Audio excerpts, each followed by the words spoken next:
Hi guys! Welcome to my channel. Don't forget to subscribe, like, share, comments, and hit the notification bell para updated kayong lahat sa aking videos.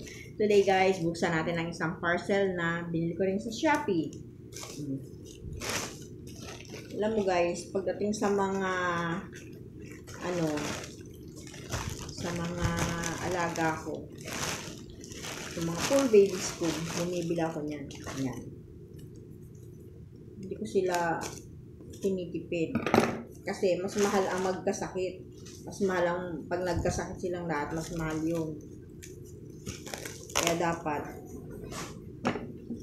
kung makikita mong may sintomas na sila ng halimbawa, may matamlay sila, o hindi walang ganang kumain, gawan mo na ng paraan para nang sa ganun, hindi na lumala. Mas mahirap pag lumala. Mas malaking gastos.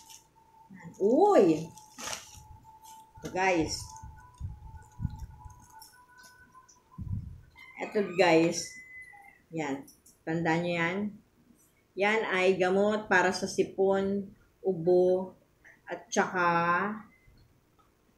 tagal pa na expiration nito 2027 pa. So, pwedeng hindi siya kaagad mag-expired. So, kung wala may sakit, di okay lang, mas maganda, 'di ba? Para healthy sila.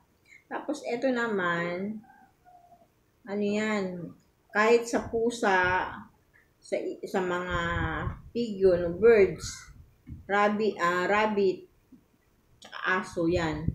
Pwedeng ipanggamot to pag sila ay sinisipon, inuubo.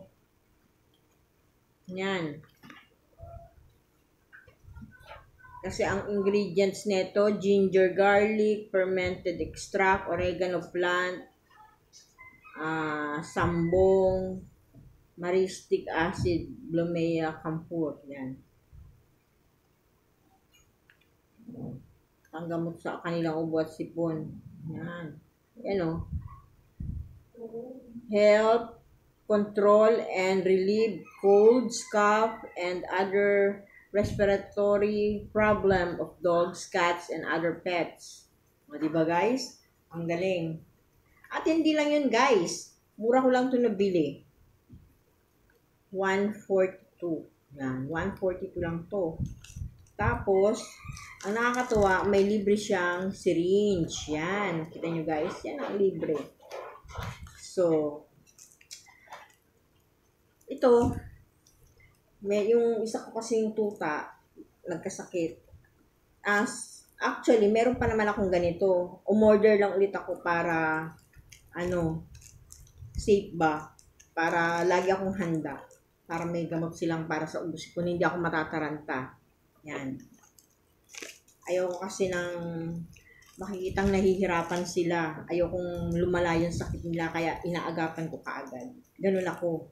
Parang sa tao din lang yan Parang sa baby din lang yan Kung ikaw ba may anak, hindi ka ba mag-iipon ng pambili ng, hindi ka ba ng pambili ng vitamins niya?